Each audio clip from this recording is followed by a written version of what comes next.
Hi guys, this is Erica Weston with Fox Sports Midwest, and you're listening to my favorite St. Louis Blues hockey podcast, Let's Go Blues Radio.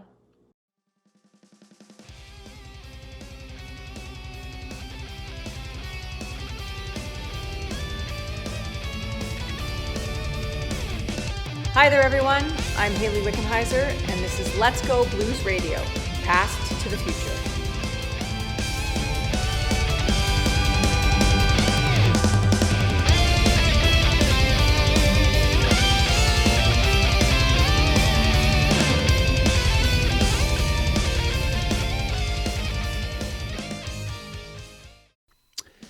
Hey everybody, before we get to my interview with Greg Millen, I just wanted to pass on a quick message to everyone who's watching.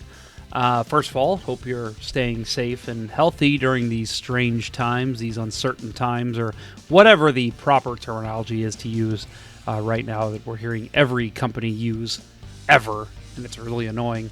But lots of talk about Blues prospects lately after the Canucks series. A lot of people have been talking about, who is somebody you could let go from the roster in order to make room for some of these prospects.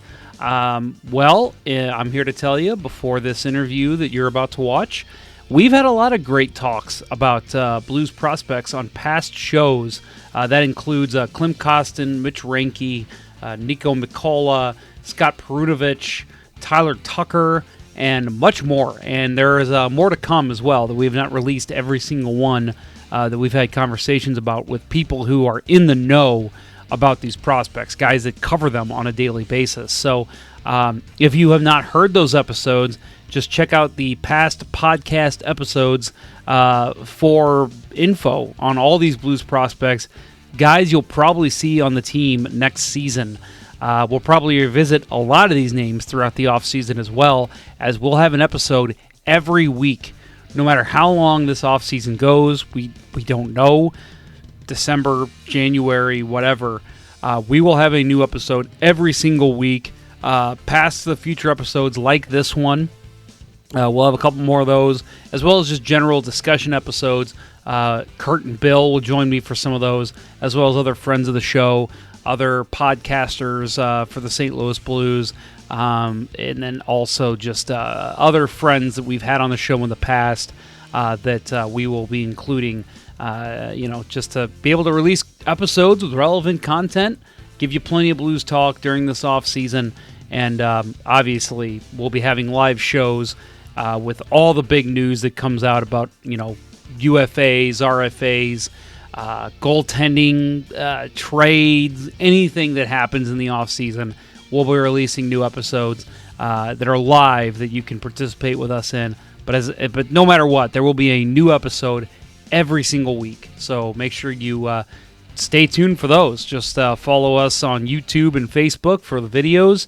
And then, of course, wherever you get your podcasts, Google, Apple, what else is there? Spotify, Stitcher. We're all over the place. So wherever you get your podcasts, we're there. We will be back every week. And it's something that we love bringing you episodes. So hopefully you enjoy listening or watching them as well. Well, thanks for staying with us and enjoy the interview.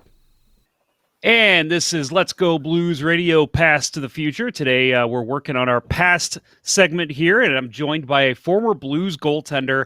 He is now an announcer on Hockey Night in Canada. He's a color commentator for Maple Leafs broadcasts on Sportsnet Ontario, but I think we all remember him best as the goaltender for the St. Louis Blues during the 1986 playoffs, which we'll get to.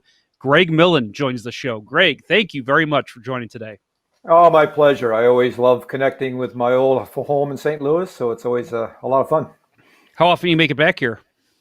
Not enough. Probably just when I do the broadcast these days. Still have some great friends in St. Louis. It was by far my favorite stop in my career. Seems like a second home for all of us. So we had a daughter born there, but unfortunately, with all the other responsibilities in life, we don't get back nearly as much as I would like.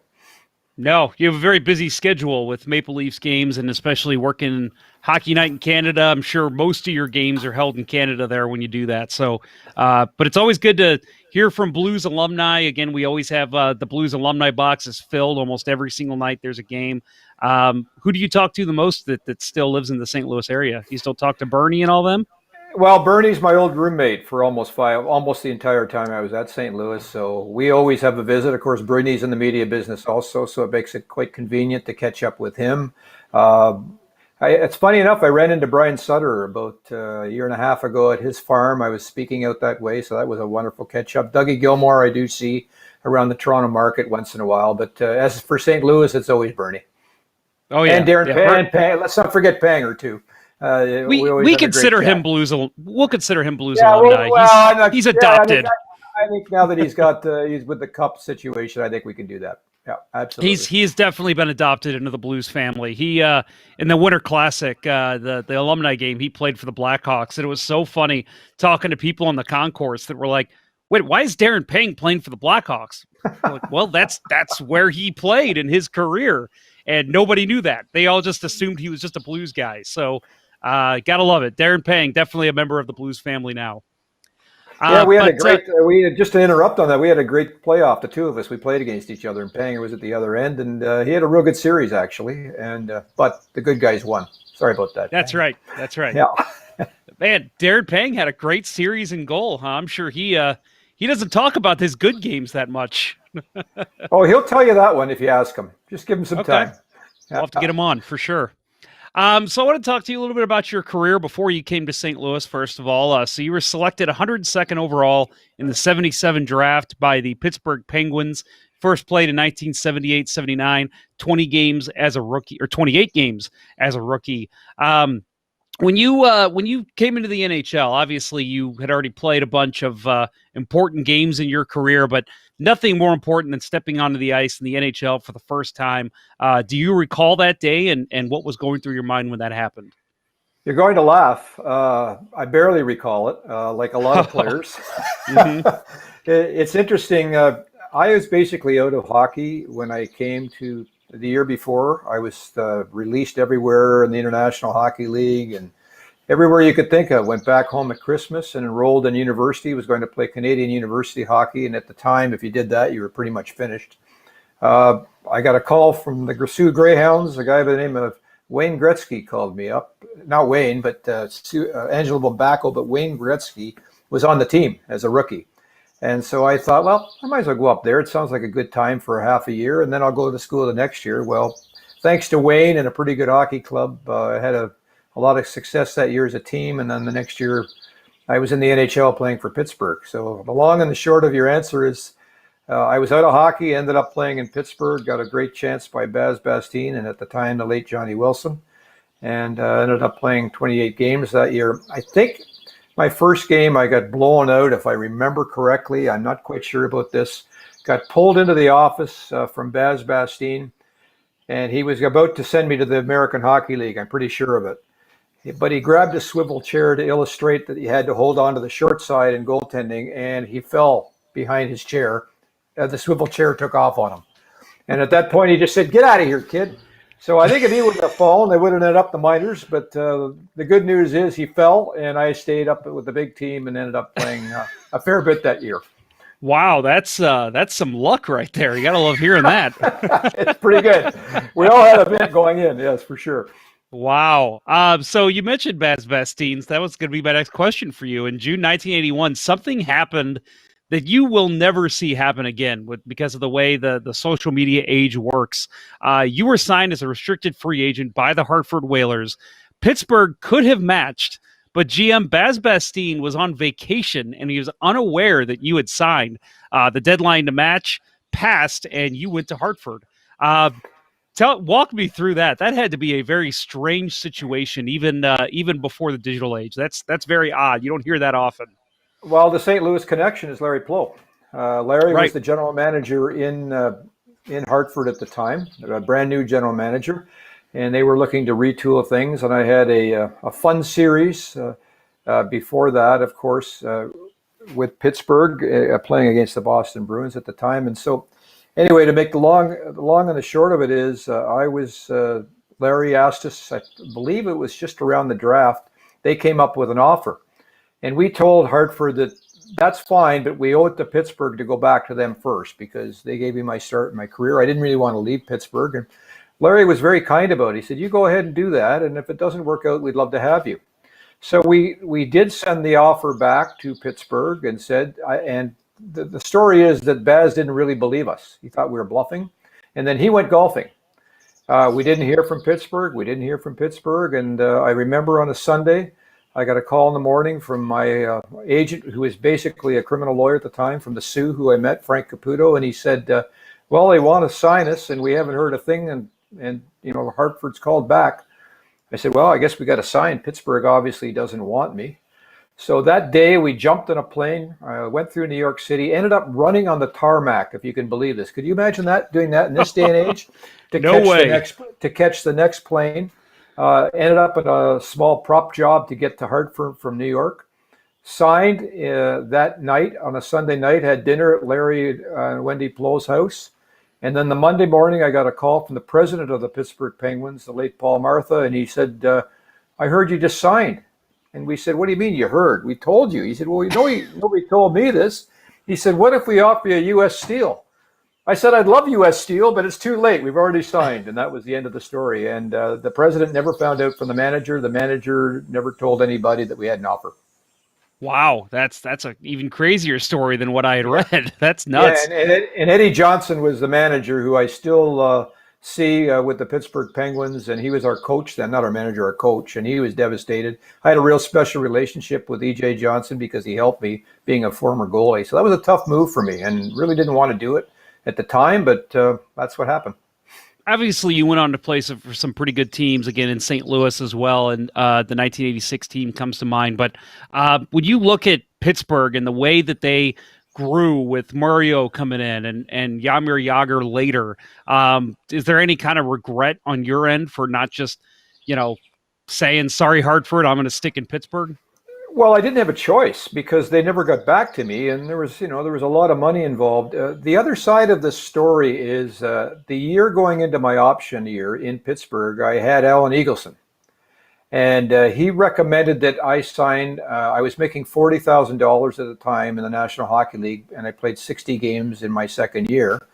So that was a bit of being, to say the least, even then I'm being underpaid. Pittsburgh offered me $70,000 going into my final third year of the option. I went up to the Sioux on a trip, and I ran into a guy by the name of Frank Caputo, who was a criminal lawyer who dabbled in sports agents, and he said to me, if you sign that, you're crazy. I wasn't feeling good about Alan Eagleson anyway. I had a sort of an interesting feel about him. It didn't feel right, so I fired him. That was quite a conversation. If you fire Alan Eagleson back in the day, you get it pretty hard. So as a young man, that was the first lesson. I hired Frank Caputo and played my option out, playing another 60 games at $40,000 a year. So I was losing all that money because I was offered 70. So the long and the short of it is, played my option out, and then Pittsburgh didn't want to give me much more of a raise, and then I got a signing bonus that was much more. And my first year salary, I believe at the time, was $160 for the Hartford Whalers. So it became a bit of a financial move also. But the answer to your story is the answer to your question, I had no choice. But in saying that, I think all athletes would love to stay with their same organization their whole career. But as it turns out, St. Louis was the one that I absolutely loved. So it worked out in the end. So you were a goalie that played a lot. 1981-82 for the Whalers. You end up taking over the starting role from John Garrett when you shortly after you signed. 55 games played in 81-82, 83-84. You led the NHL with 60 appearances for the Whalers. How taxing is that for a goalie? Obviously, we really don't see that anymore. But if we saw, I know Braden Holtby had quite the long run just a couple of years ago. How taxing is that for a goaltender? Well, what's odd about it, I can never figure out how everybody grabs on to 60 games is too much in today's game. I don't get it. We hear a lot of it from the media up here, to be quite honest with you, with Frederick Anderson in the Toronto market. We didn't have charter planes. We had back-to-back games. We'd leave the city at 7 in the morning and jump on a commercial flight, get in, have lunch, and play. I mean, I played hurt like all athletes do at times in net. But to me, in this day and age, I don't think 60 games is too many for a goalie. I don't really understand it. Back then, probably was, because there were days where I was tired in net and probably shouldn't have been in the goal, but that's what we did back in the day. Everybody, was a starting goalie, played 60 games. But for me, in this day and age, the way they travel, the way their fitness is, I mean, the game is better, it's quicker. I get all that. There's no question it's more taxing because of the media, social media, everything that goes on for an athlete today. But I mean, if you're any kind of goaltender at all, I still think you can play 60 games in this league. No, I'm with you. I see this all the time. Back when the Blues had Brian Elliott and Yaroslav Halak, and one guy would play 45 games. People would say, "Oh, that's too much for him." Really? Because I feel like that when you're a number one goalie, you want to play every single night. If you could be in there every night, you would be. I mean, look at a guy like Grant Fuhr. That's his mentality. That's my goal. I want it, and it's always interesting to me when I hear that too, because I'm thinking, goalies, if it was up to them, they'd be in every night. They would never have a night off. Yeah, everybody wants to play. Some of these goalies in today's game, well, they don't want to be. It's interesting. They think they get tired or they don't feel just right. I mean, they are finely tuned athletes today, but I do find it interesting. I will say this, though. If the two goalie system can work in certain situations, I know it did in St. Louis for Rick Walmsley and myself. We were great friends. So we had the ability to go back and forth and compete with a friendly competition between each other. I've got some great, you got to get, I don't know if you have yet, but Rick Walmsley was a funny guy, and we had a lot of fun together. The best one that people don't know is the late Baz Bastien. Everybody knows everybody has a Baz Bastien story, and we had more than a few back in the day, but we got wind that he ripped the telephone off the wall one night when Rick was in net after a bad goal, and he was replaced, and it was dangling over the press box at the old St. Louis Arena. We got wind of this, so every time, and I can tell you this, every time one of us got yanked from the game, we touch each other's pads and quietly say to each other, as mad as we could be, the guy getting out, AT&T award. So, every time we got yanked. Nobody knows that story, but it was a lot of fun, and Rick was a great partner. Another time, Rick had an injury, and I pulled a groin in practice.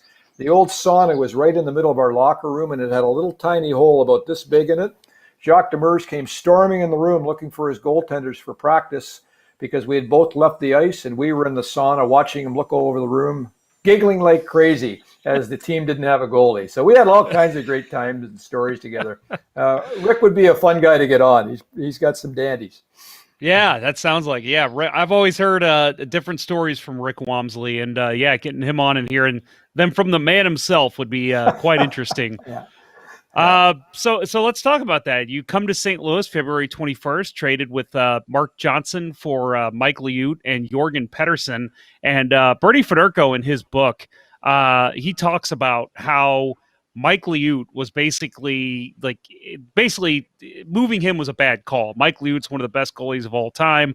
But then he said that you find out that, Greg Millen's quite the goalie himself. So you come to this team with Federko, Mark Hunter, Rob Ramage, Doug Gilmour, Joey Mullen, Brian Sutter. I mean, the names just go on, and you go into that 1986 team. What was it like stepping into the locker room for the St. Louis Blues and seeing all these guys that are really some of the better players in the NHL? Well, first of all, my old roomie's looking after me a bit. I mean, at the time, it was a bad trade. I mean, and it was a money trade. Simple as that. Ludi was making a good buck. I wasn't making nearly as much. So it became a money trade. Mark Johnson had the great Olympics, of course, so he was, an asset as well at the time. But I'll never forget this, and it really speaks volumes to the kind of leader that Brian Sutter was in his day and still is. I think it was Buffalo. In fact, I know it was Buffalo. I was traded in Buffalo. Those days, you carry your own hockey bag into the rink. Of course, the hockey bag, goalie bag, was as big as I was, so I'm struggling with it to get it through the door because, that was the only time I probably would have carried it the entire season, thanks to our great trainers. And Brian Sutter came down the hall. He grabbed my hockey bag, threw it over his shoulder, said, come on, come into the room, took me into the locker room and introduced me to every player. And that kind of leadership I just hadn't seen before. And other than the old Pittsburgh guys in Pittsburgh, they were pretty fantastic. Ronnie Francis was our leader, if you can believe it, in Hartford, but he was 18 years of age. So this was really special to me. And it gives you an idea of how Brian was as a captain and how scared I was coming into a team, knowing that I was just traded for a very popular player and playing against him, of course, in a series earlier, a real good goalie. So that was a tough one, and I always thank Brian to this day for helping me start on the right foot in St. Louis. So again, talking about the 86 team, go to the conference finals. You obviously lived through the Monday Night Miracle, which is still heralded as one of the greatest moments in St. Louis sports history. What was it like for you witnessing, the giant comeback and seeing Doug Wickenheiser score that big one there on St. Louis home ice? Yeah, it was interesting because both Rick and I both contributed that series. Rick was Calgary's team, or Calgary was Rick's team, if you will, and I had Toronto and in Minnesota, I think it was at that time, and it worked out well because Walmer always played very well against Calgary. In fact, that's why he ended up there and won a Stanley Cup there in the end. But I was on the bench, and I'll never forget it. But more than anything else, you always remember the crowd in St. Louis at the old St. Louis Arena. It was deafening at times. And, yes, I got rained on one night because there was a hole in the rink, or a hole in the roof rather, and it was hitting my head. And yes, it was so hot you could hardly function in many games. I mean, talk about the heat at ice level. I can't even imagine what it was at the time. But it had a special atmosphere to it it'll never be replaced, really. And not only in St. Louis. I mean, there was one in Chicago that was very similar in the Chicago Stadium. Boston had a building like it, but you could put the old St. Louis Arena right there with them both. And so that really made it special, that particular game, because of the fans. And they were elated. The place went nuts. And it was quite a night. Yeah, and I'll tell you, from going to games as a fan, sitting in the back rows, whenever everybody would stomp their feet, you could feel the arena moving. And I remember as a kid being like, "Oh my God, this place is coming down," and my dad telling me, "Yeah, that's how this place is. You get used to it." And it was quite the arena for sure. And what were the locker rooms like there? I've always wondered. Probably not the best in the league, right? No, they weren't much at all. We did have the sauna in the middle of the locker room. I'm not kidding, just to the side there. Really not much to it at all. A little tiny lounge, really, that was just to get changed. And then we had Normie Mackey's training room, which was the melting pot, which always is in a locker room. Everybody seems to still go to the training room, and Normie was always there telling his stupid jokes, and we were all together. But again, very small. And then the coach's office was around the corner, and that's where Jacques Martin hung out, and where Doug Gilmour used to steal his Diet Coke all the time and put it in my stall, and he'd come in and blame me. Jacques was a Diet Cokeaholic at the time, so that was always fun. And then you had, of course, the great Barclay Plager, who I wouldn't want to go through this interview without talking about. He was our father figure. He was our mentor. He was the person that taught us about life. He had the ability to give us heck, and then he'd walk away and you'd feel good about it. He was quite a special man. And, in the end, we were carrying him through airports. He was so ill. And to watch the character that he had and the courage was absolutely remarkable. So I wouldn't want to, at all talk to you about the St. Louis Blues without bringing his name up. Oh, Barclay he's still very much an important figure in Blues hockey long after he's passed. He all the time you hear stories about how much that guy loved and lived for Blues hockey. Very, very sick, very ill, still wanting to come to the rink, still wanting to be a part of the team. And again, that's something that Bernie Federico talked about on our show, was just how Barclay, what it meant to him as a young man coming into the Blues organization, and first being coached there in the Kansas City squad, and then coming up and Bark moving up to St. Louis and being a coach there as well. So yes, Barclay Plager, that's a guy that we said when the Blues released their mascot that they should have named him Barclay, because I think that would have been perfect. yeah, he's a very special man. You could add Brian Sutter to that list as well. And I used to have a lot of fun because I would travel to the airport with Brian and Bernie. That was the threesome in the car, and I'd sit in the back because the two lived beside each other, so they'd always get the front. But that was okay because I'd sit in the back seat, and they had a love-hate. You had the skilled guy that did everything easy, and you had the gritty guy that had to do everything in the hard way. And the skilled guy didn't want to hear about the work ethic sometimes from the other guy, and they'd go back and forth. And all I did was sit in the back seat, and I'd stir the pot. And that provided some great fun all the way to the airports on the rides that I still cherish to this day, thinking back and how much fun we had. So who was the biggest prankster with the Blues, at least, that you think you played with? It sounded like you had a couple, but is there one that stands out? Oh, easy, Gilmore. Not even close. Gilmore? Yeah. I mean, he had a lot of them, but holes in the bottom of the coffee cups was a Doug Gilmore. He was, if you let him in our room at night, we'd always have Chinese food, Bernie and I, for the guys coming in after maybe they had one or two extra refreshments. So we'd have them come in to make sure they had something to eat. And it's amazing how in the morning I'd wake up and I couldn't find my toothbrush. And then I realized it was floating in the back of the toilet. And then I put one and one together and I knew who did it. That was Gilmore. Of course, it's always Gilmore. So that was just one easy one. There are a lot of the ones I can't tell, but that was one I can tell. Oh, man, that's awesome. Yeah, so again, the 86 team was really good, but you stayed in St. Louis for a while longer. 88, 89, you had an NHL high 6 shutouts, 52 starts, 22, 20, and 7 record. And, really just a great year for you. Do you look back at that year as your best year in net, or do you think it was better when you were splitting more time with Rick Wamsley? Well, I was on a roll for sure. Our team was also. I think that was the year I got traded, though. So it was. Yeah. So you have 6 shutouts, and you love the city, and then all of a sudden you're gone. It was a tough one, a real tough one, particularly when you're gone to Quebec City, where it was an area where the team wasn't very good, and you had 3 young children at the time, and didn't really want to move. So that goes through for every athlete, and we all go through it. I mean, there was a bit of controversy at the trade. I should clear this up for the folks in Quebec and anybody else that kind of wonders what happened. I had a contract done in St. Louis. Jack Quinn had a deal done verbally, and then he turned around and traded me. So, so that didn't go so well for me or my, Frank Caputo, the same agent at the time. So the reason for the delay and the fuss that I put up was that, quite frankly, we wanted to have something in writing when we went to Quebec because we didn't think it was fair the way it was handled.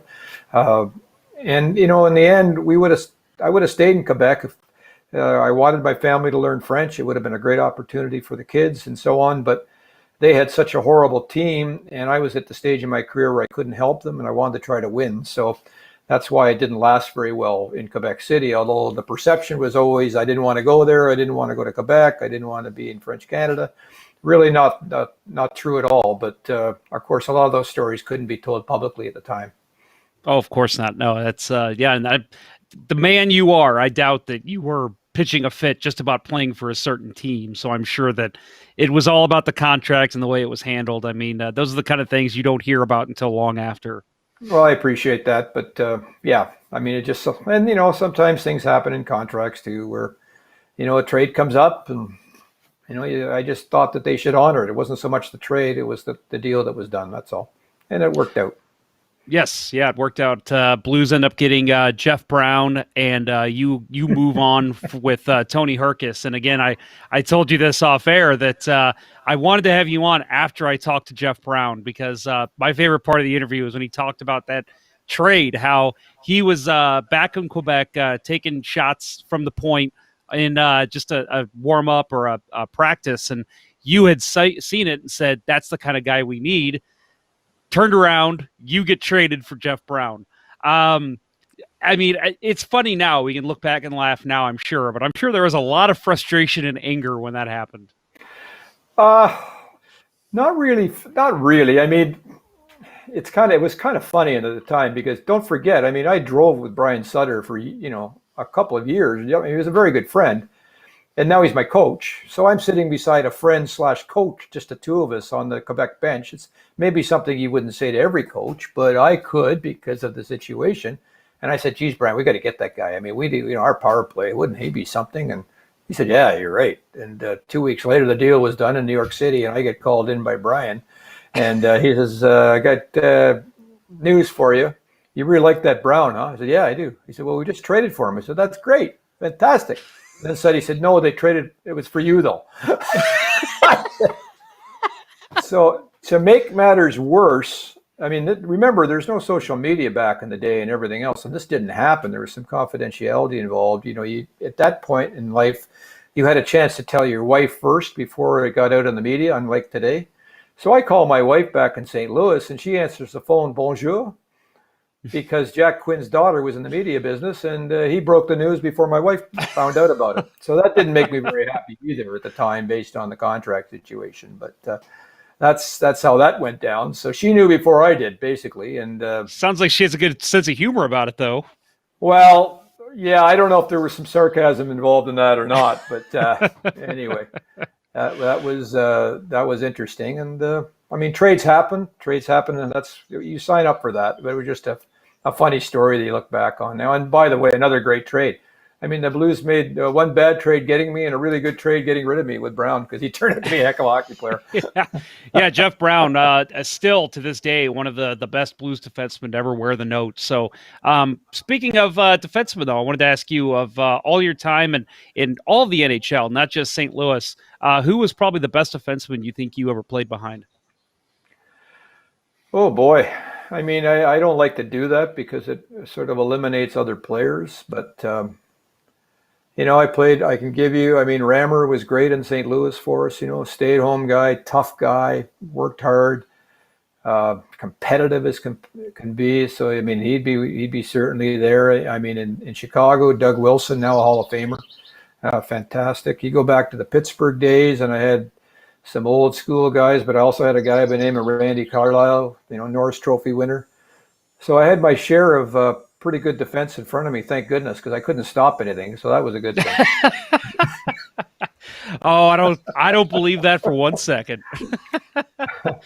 So you played out the rest of your career, and you mentioned Quebec, and then move on to Chicago, the Rangers, Detroit. But one thing I wanted to ask you about, and there's another St. Louis connection here. Your coach in Chicago in the 1990 playoffs, Mike Keenan, who everyone loves here in St. Louis.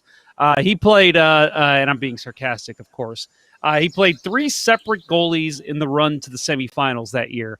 You led the team with 15 appearances, but you also played alongside Ed Belfour and Jacques Cloutier in a playoff series. You mentioned you and Rick Wamsley were kind of changing things up in 1986, but 3 goalies in the 1990 playoffs. That had to be odd, because you not only did you not know if you were going to be starting that night, but you may not even be dressing that night. Or not even lasting 5 minutes. Yeah. I mean, I don't know if Mike thought we were relief pitchers at the time. I think he did, because we were in and out so much, we didn't know what was going on. I don't really want to comment on that era, to be honest with you, with that particular situation. It may come out to be negative, and it probably will. So I prefer not to. It wasn't fun. I wish I could say that it was a good time in my career, but it's certainly, there's a million stories I could tell. I don't think it's appropriate that I do. I guess the good news is that when I did leave Chicago, I got beat out by Belfour and Hasek. So yeah, that's true. Bad. That wasn't so bad. I can give you a funny story, though. I remember this so well. We were in Milwaukee in an exhibition game, and I had heard all about this Hasek guy. This is the next year, I believe, coming in. And he played goal in Milwaukee. I was in the stands, not playing that night. We were moving on to another city to play another game. And I was sitting with my dear friend, Steve Larmer, who, by the way, from the same town that I live in here in Peterborough, Ontario. We see a lot of each other. And Hasek was in net. At one point, he came back to his crease, ended up halfway to the blue line, without his blocker, without his catcher, and without his stick, and he was playing barehanded. And I said to Steve, that's not the way you play goal. I mean, there's no way this guy's going to beat me out. Look at this guy. You know what he said to me? Oh, yes, he will. He's got the quickest feet I've ever seen. My best friend, and or one of my best friends, and he wasn't wrong. He wasn't wrong. Wow. He came on. It was unorthodox, but he knew how to stop pucks. But it was pretty funny at the time. But yeah, but the Chicago years. I mean, the good news about the Chicago years, we enjoyed the city a lot. Met a lot of great friends, and Dennis Savard and Doug Wilson, and some great teammates. You had to be great teammates under the situation that was going on at times. And so there were some positives there, but it was a tough situation for me. I'm not going to lie at that time. Yeah, you're not the only one. We've heard stories from other past Blackhawks that say the same thing. So again, looking back at your full career, which spanned across multiple teams, who was the best goalie that you think you matched up against, whether it was in just a regular season or even playoffs? Yeah, I know it's a tough one. I'm an old guy now, it's hard to get back to all these things. Well, I played in so many different eras, like I played against Jerry Cheevers, I played against, Tony O, Chicago. I mean, Ken Dryden I played against. And then you go farther on to Patrick Waugh as a kid. I'll never forget Patrick Waugh. I was right in St. Louis. And he won an early game in his career. And we had to skate by each other, right? So we lost the game. Montreal always liked to beat us in our home rink. And of course, he's chirping me. And I'm looking at it, I'm going like, who the heck is this guy? Why is he chirping me? I mean, he just won a game. Big deal. You're a young kid. Shut up, rookie. Well, I guess I found out why he was chirping me. He turned out to be a pretty good player. Yeah. But, he wasn't bad. He wasn't bad. So, but I mean, I've been very fortunate playing in 3 different decades. You do certainly have a chance to play against some great players. The greatest player I ever played against, with all due respect to Mario, was Wayne. Guy Lafleur flying down the wing. It was Montreal. Those Montreal teams were amazing at the time, so they had a lot of great players. But it's like all different teams. You go across the National Hockey League right now, and you can say there's a handful of goalies that are spectacular that stick out. You could say the same about forwards and defense. Yeah, that's definitely true. So talking about your announcing career, what you moved on to after playing, you've worked with some pretty unbelievable announcers: Jim Hewson, Chris Cuthbert, Bob Cole, and then, of course, you've also worked the 07 and 08 Stanley Cup Final, amongst many other things I know that you've called in the past. What's it like working with really a Hall of Famer like Bob Cole, and then even the other guys who do such a great job calling the game? I mean, do they make your job easy, or is it, man, I really got to step my game up to sound like I belong with these guys? Well, I'll circle back and tell you a quick story, first of all, because it's a Darren Pang story. We started by practicing together in Chicago. Oddly enough, John Shannon, who's one of the all-time best TV executives that I know, now in the media business, said to me in Calgary during that series, when you're done, you should think about broadcasting. So he planted the seed, and then Darren Pang and I was not playing because of you-know-who, and Darren was just out for the first time in his career, and we both wanted to get into broadcasting. So we stood, when I wasn't playing because of you-know-who, I was up in way up the end of the press box with Darren, and we would actually call games. He would call the game, and I'd be the color guy, and we'd go back and forth. Nice. Lisa Seltzer, a longtime director in Chicago and went on to do network directing, ended up making an audition tape for us. Perrin went one way, I went the other way, and we're both still calling games. So it's really odd. I started. You did something right, I guess. I started in Ottawa, doing Ottawa Senator broadcasts in their first year. So, getting back to your question, I just wanted to add that with the St. Louis connection. Bob Cole was a demanding guy, but an absolute honor to work for. Don Whitman, a real gentleman out the West, who was an icon in our country. Don Chevrier, who you would know for boxing in the U.S. with ESPN. He was my first play-by-play guy. I did the Olympics with him, my first Olympics with him. And of course, Jim Hewson, now Hall of Famer. All these, I can't say enough about Chris Cuthbert, my long-term partner for 10 years, who's now coming back with us, which is going to be fun in Sportsnet. But all of those guys, I feel very honored to be able to work with. They're all fantastic broadcasters, and they all taught me a little something for sure. Bob Cole, probably the one that was the biggest teacher, when he just kept saying, Greg, get out of the way of the game. Let the game breathe and let it call itself. And he was one of the best. He was one of the. I got a better one, but I won't do it to him. But he was one of the best. He gets mad, but he was one of the best teachers, I think, and always, emphasize that less is more. Let the game breathe. And he was more the old school. I'll call a game when it stops. You do the color. And you know what? I still like that. Yeah. So again, you've worked multiple different just great moments. I mean, one of the ones that come to mind lately, and Maple Leafs fans won't like talking about this, but the David Ayers incident was one that comes to mind. But again, you've called Stanley Cup Finals. Is there one thing that stands out to you as one of your favorite games to call? I think all the Olympic games, the 3 Olympics, certainly are all huge. The gold medal game early on in Lillehammer, when the Peter Forsberg and all that situation in Korea, that was quite something as a young broadcaster. And then, the Stanley Cup Finals were certainly a real special. The outdoor game in Buffalo, when it snowed, it hailed, it did everything. It was a special event. I've been so very fortunate, I think, to cover pretty much everything in our business, and very, very lucky to do so at the national level. And, I feel like I'm just so fortunate. I teach leadership now as well. I went out and got a master's degree in that. And I always try to tell my students, if you can ever find something that you love and that's your passion, you're going to be a very lucky person in life. And I can tell you I've been very lucky. Yeah, no, for sure. So someone else that kind of, I guess, followed his passion was your son, Charlie, went on to play goalie in the ECHL as far as the Orlando Solar Bears. I don't know if he's still playing, but what was it like for you as a father watching your son kind of follow in your footsteps? I realized very quickly how tough it was on my own dad to watch a goalie. It's horrible. Any parents out there, don't be a goalie dad. It's just the worst, because every time a crummy goal goes in, you feel for everybody on the team, and you're going, "Oh, Charlie." I don't know how many times I said that. "Oh, Charlie." But in saying that, he followed his passion. I really didn't really want him to be a goalie, to be quite honest with you, but he ended up being a goalie.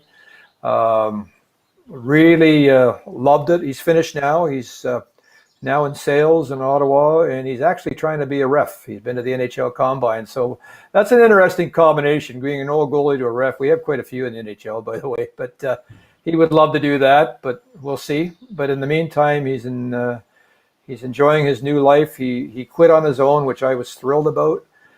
He had enough of going around getting, traded all over the East Coast League and the minors and not making a lot of money doing it. He was 27, I guess, and said that's enough. Thankfully, because I was hoping that would happen, knowing that it probably wasn't going to be his lot in life. But I didn't say a word as a father. I stayed out of the way. I taught him early because nobody else could for a little while. Tried to get out of his way and just let it happen. And for all parents that are hockey parents, the best possible advice I can ever give you is just let them do what they want to do as kids and stay the heck out of the way. And just drive them to the rink, drop them off, and don't say anything.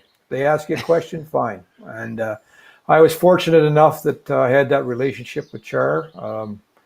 And, they find their way on their own. If they're going to end up playing at an elite level, they do it anyway. And I'd love to see them play all different kinds of sports year-round as well. I don't like this year-round hockey thing. I don't believe in it. I would love to see parents get back to putting them in baseball or soccer or golf or whatever it is in the summer and getting them away from the game also. I think it's too much right now, and we're burning kids out. And you know what? Hardly anybody makes it. So let's be honest here. I mean, start looking at the statistics and you'll find out very quickly. Although St. Louis has been pretty lucky sending a few out with a great program. It's interesting about the minor hockey program in St. Louis. They were able to start from scratch, and they actually had some pros that were able to put input into the program. You can't do that in Canada because everybody's an expert. In fact, They don't listen to us as much, which that's okay. But sometimes it's nice to see that the way the ex-players contributed in St. Louis and the success that a lot of players have had coming out of that program. It's quite remarkable coming from a time when I remember the old screen at, I think, what the heck was that practice rink called? But it was a real beauty. One of the only rinks in town that we used to get dressed at the old St. Louis Arena and then be fully dressed, go to the practice rink, and then drive back in our cars. But there was a little bar on the way home that we'd stop and put beers in the car because it was just down the street from the St. Louis Arena before we went back and showered at the rink. You're talking don't about think so. Brentwood Ice Rink Brentwood Ice Rink. And Yeah. O.B. Clark's. I know, O.B. Clark's right by the rink. There you go. You're all over it. Yep. Any That's hockey it. players know those stories from those Blues days because there you go. That's what it was. Yeah, we had man. a quick guy run in and get us a couple of beer, and then we'd have a quick beer down the street, and then we'd go back and shower. Of course, we were all so somebody'd go in that bar with their full equipment on and running shoes. It was great. I'd love to see that now on a social media video. Oh yeah, thank you very much for that. Yeah, probably make it now anyway. Yeah, right. So yeah, I mean the Blues alumni has been fantastic here in St. Louis. We praise them all the time on this show for the programs that they've added, and again the hockey parents like you, understanding and believing in their children. But I do have to ask, with Charlie wanting to be an NHL ref, possibly, what is that going to be like when he makes a bad call and you're calling the game? Wow, he's got a long way to go. He's got a long way to go before he gets there. I mean, he's just starting out, and may get some more important games this year. We'll see. But this I don't think this COVID has helped matters much either. So we'll see how it all goes. But I'm not even going there yet. He's got a long way to go, but something that he would like to do. So we'll see. And by then maybe I'll be gone the time he makes it. Who knows? So, that's true. I'll just chirp him. What kind of call was that anyway? I mean, that's what I'll do. Put an earpiece in his ear so that way whenever he makes a bad call, you can just yell at him. I'm sure it'll be burning. Yeah. So I wanted to ask you about real quick, one last question for you. The upcoming NHL tournament. You as a media guy working, with Maple Leafs games, the Maple Leafs obviously being involved, and Hockey Night in Canada probably still being a thing during the tournament. What have they told you? Like, what's your job going to be like? What's going to be different for you, or do you even know that yet? My job is going to be terrific because I'm going to be at the lake on my dock having a few beers, maybe going over to the other cabin and watching the odd game. Okay. There's 2 crews being used. Well, you know what? I don't even know if this is official yet, so I better be quiet here. But anyway, I won't be working. I know that, and I do know what's interesting though is that the producer and directors, I think they have to be as part of the bubble too. So they're going to be away from their house until October, locked in the bubble, which will be pretty challenging. It's going to be interesting. I mean, we're not there yet. I hope they make it. They've got a long couple of weeks here to see if players don't get ill. I hope they don't. I'm sure there's going to be some challenges moving forward. It's not easy right now. I commend the NHL for trying, and we'll see how it, fingers crossed, it works out, and it's great for the fans and the players, but they got some work cut out for them, I think, in this thing. This is a terrible disease. It's a horrible situation across the world right now, and most importantly for all of us, I'm sure, I'm not sure, I know, is to keep healthy, and that goes for the players and all involved also. Yep, I'm with you on that. So this has been Greg Millen, announcer for Hockey Night in Canada, color commentator for Maple Leafs broadcasts and Sportsnet Ontario, and of course a former St. Louis Blue and NHL goaltender. Greg, thank you very much for joining the show. Before we close up here, I want to give you enough time to, obviously people can hear you on Hockey Night in Canada as well as Sportsnet Ontario, but if you want to promote any social media or any other work you may be doing, please let our listeners know how they can find you. You know what, I don't really need to do that. I do teach leadership now, and I do some consulting work. I work with the National Hockey League at millenleadership.com. So there's my little promotion. It's all about character development. So any corporate folks out there that are interested, certainly it's a passion of mine that I'm doing some extensive work in now. But other than that, I'd really like to close by just, again, as I always do, thank the St. Louis fans and the city for giving me probably my best time of my life in hockey. There's no question about that, and I always cherish that and thank everybody involved, all my friends, family, and certainly the fans of St. Louis for that. And other than that, stay safe, folks. It's pretty serious right now, and if you can grab a mask, I would highly recommend it. That's very true. I think a lot of people would definitely like to hear that from somebody that they respect in the NHL media, because A lot of people need to hear that, unfortunately. But again, yeah, you know what? You have been enshrined in St. Louis history because of your you being on that 1986 team, even with the Blues winning last year. That is still a team that is talked about almost daily here in St. Louis, and especially on this show. So don't worry, you will never be forgotten, Greg Millen in St. Louis. We all love you.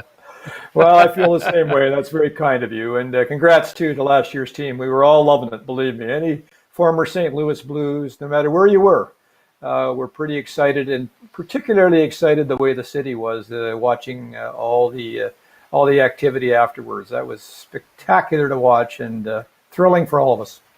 I'm sure people who listen to you often, being Maple Leafs fans, are very happy to see the Blues beat the Boston Bruins. I would assume that would be high on their list for sure.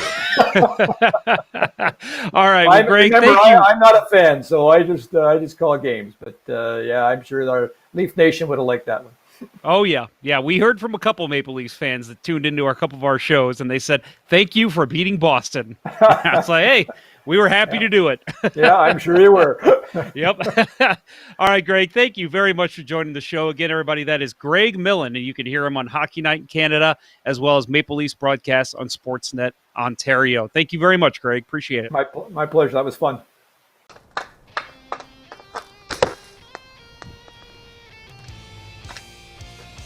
What are you doing? Why are you watching me right now? Don't you know you can be podcasting Let's Go Blues Radio right now and check out an interview about somebody who's a prospect in the organization? What are you doing? Why are you watching me? Get out of here. Go.